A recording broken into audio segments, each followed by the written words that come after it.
Welcome to the Backwoods Orienteering Club. This is going to be a short class and a very small lesson. So let's go. First we have to go to the check-in. We're going to need a couple of things. First of all, we're going to need a finger stick, and this is what we're going to use to record our time. So first we have to clear all the old information out of it, and we do that with the clear box.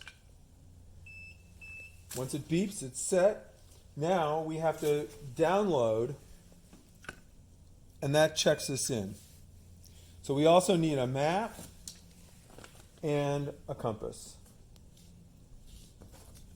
And also, don't forget, you need to carry a whistle with you for safety. And it's also a good idea to have your cell phone in case you have any problems, or if you're late, we can contact you. So I'm going to put the finger stick on my finger, and we're going to be careful with it because it's $40, so we don't want to lose it. So the first thing we're going to do, we are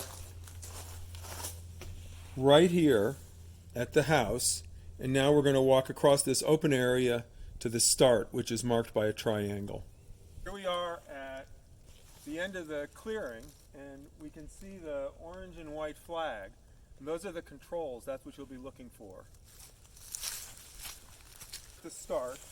So what we're going to do is we're going to put our finger stick into the hole, just like we did for the clear, into the start until it beeps. And now we are on the clock, and we're officially started. But now we have to look at the map. So here's the start, the triangle. And so now what we want to do is we want to go down to number 1. Now that number 1 equates to the number 1 on the control description. And so you can see that number 1 has a 78 after it. So the first control is going to have a 78 on that little box. But we have to decide the best way to get there. We can walk straight down through this reentrant, or we can follow the trail. And generally it's easier to follow the trail. So let's take a look at the trail. Okay, let's talk a little bit about the map. So you can see the most obvious thing on the map are the colors. The green indicates thickness of the vegetation. The white, which is very nice, is big open forest like you see around us. Now the black is either rock or man-made objects. So this is a fence. This is a trail. These are trails. That's a cliff. And these are boulders and smaller rocks. And the little tiny dots are just stony ground, so where there's a bunch of little stones, usually about ankle high. And then the blue is the streams. The dashed lines are seasonal streams, and the solid lines have water in them all the time, I guess except during droughts. Now, the thing that's most obvious, though, are the contour lines, and these are these brown lines, and they describe the shape of the land. So a contour line is always in same exact elevation throughout. And so when we look at an area where the lines are far apart, like up in here, it's pretty flat. And over here where the lines are closer together, it's much steeper. And where the lines come up, you can see that on the stream, the points of the lines point uphill to the top of the hill. And on spurs, the curved lines curve pointing down.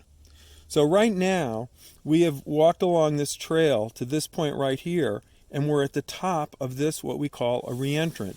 Because if it were raining, that's where water would re-enter the drainage system. Okay, so here we are now, over here on the side, and we're looking sideways into this reentrant that's over there. And there it is. And as we walk along, you can see how it changes. The trees move differently, so you can see that there's a reentrant there. And then when we look down the trail, you can see there's our flag. And that flag is at the intersection of this trail and that trail right there. So now we're going to go find the flag. Okay, so here we are at control number 1. Now we talked before that number 1 has a 78, so we're hoping that when we get to that flag, we're going to see a 78. Sure enough, That's the 78, so we're going to punch in till it beeps.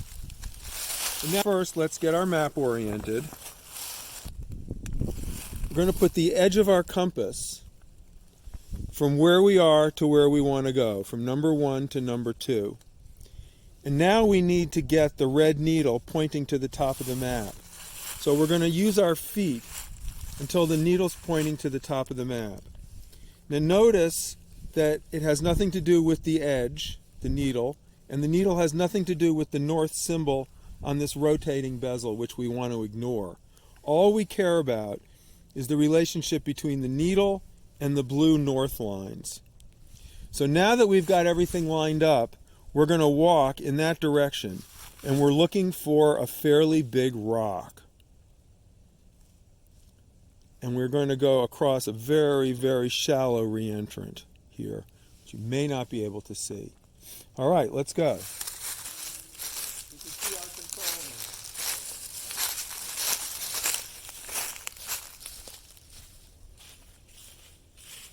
now. Here we are on the side of the rock. We're looking number 2, should be number 74. We're checking that it is 74. We're going to punch in. Now we have to figure out how we're going to get to number 3. So we can see we're going to do the same thing we did before. We're going to put our compass along the direction of travel from 2 to 3. We're going to rotate our body until the needle is pointing to the top of the map, north, and then we're going to walk in that direction. Now notice that what we're going to is a small ditch that's next to a small stream that turns into a ditch that's next to another stream. And there's a tree that's fallen down and its roots are sticking up. And that's the rootstock.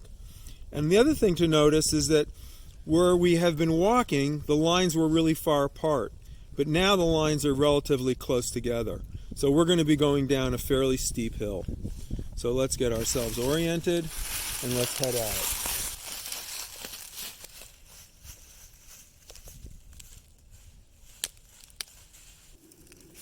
Here we are at the end of our ditch. It's pretty tricky to see the ditch going down to where this little spring is. But in any case, we're at number 3. That should be 79. Sure enough, punch in. And now we have to figure out how we're going to get to number 4. One of the things we could do is go straight up that way, up the steepness, and go directly to it. But a lot of times what you want to do is go out of your way so that you can be more certain of where you're going to go. So what we're going to do is we're going to leave this ditch. We're going to go over to the next little stream, which you can see right there. And then if you look a little further, there's another stream behind that, and you can see the tree has fallen over and its roots are sticking up. And let's look, we've got the ditch that we're on, the next little stream.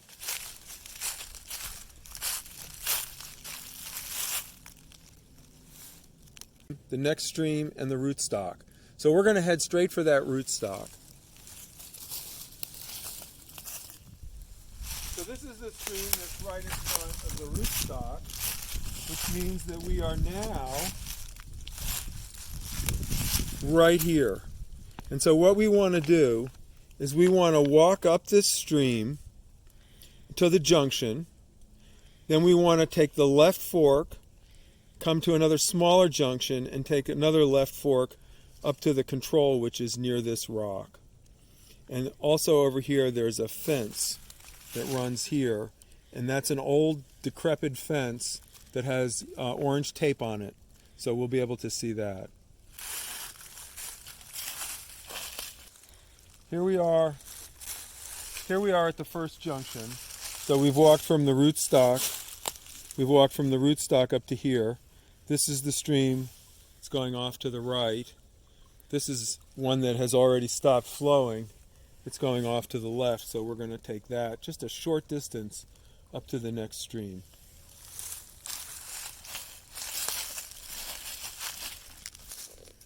All right, so here we are at the next little tiny intersection, and this gives you a sense of how detailed these maps are.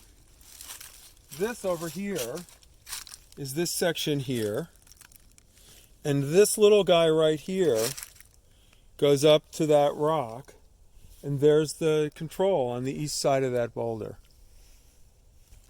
Again, we're going to check our controls. Boulder, east side, number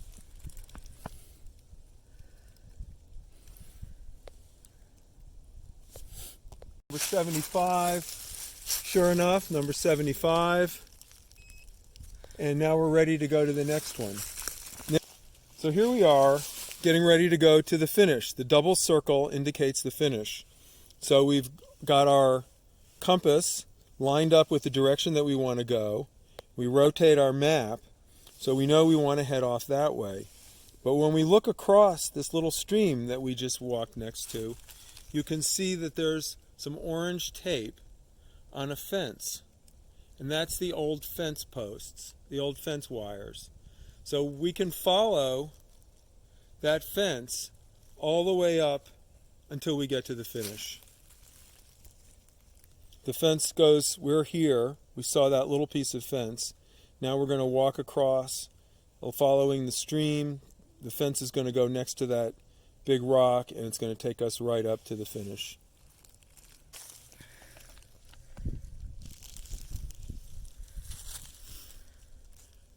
Alright, so here we can see the fence line going right up near that rock. And if we look on our map, we can see there's the boulder, and there's the fence line, and we're going to follow that up this steep section. We're right here. It's got a steep section, and then it'll flatten out some.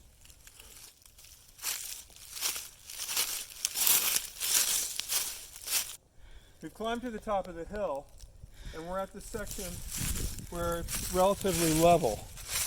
And see these little dots? That indicates stony ground. And sure enough, all those little small rocks, less than a meter in height, make up the stony ground. So we've still got our compass oriented correctly, and we're going to follow. We can't see the fence line so much anymore, but we're going to follow this direction, and we should get to another geo marker. Here we are approaching the finish. You can see the last little bit of fence line with the barbed wire sticking up out of the fence. And then we've got our man-made object.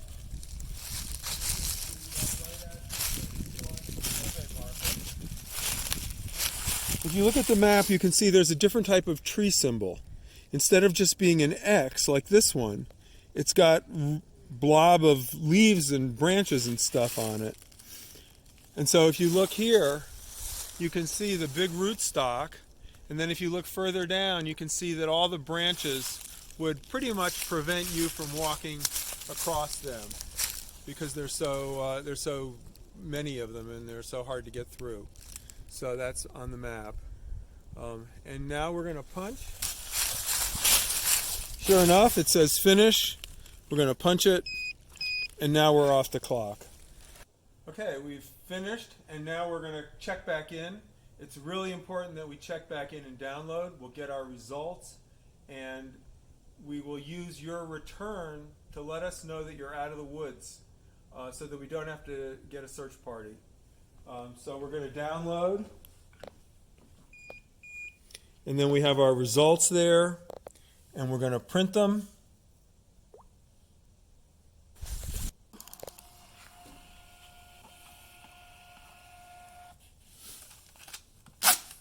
And you get to keep your results. Shows your finish time and the time to each control. And that's the end of the class. I hope you enjoyed it, and we're looking forward to your first course at the Backwoods Orienteering Club.